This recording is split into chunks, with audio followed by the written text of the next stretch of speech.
தூயமல்லியில ஓலப்பக்கோடா போட்டுட்டு இருக்கோம் இன்னைக்கு.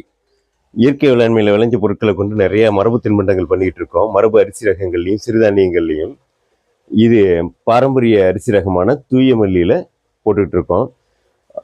கடல் எண்ணெயில் ரீஃபைன் செய்யப்படாத கடல் எண்ணெயில் இது செய்யப்படுது.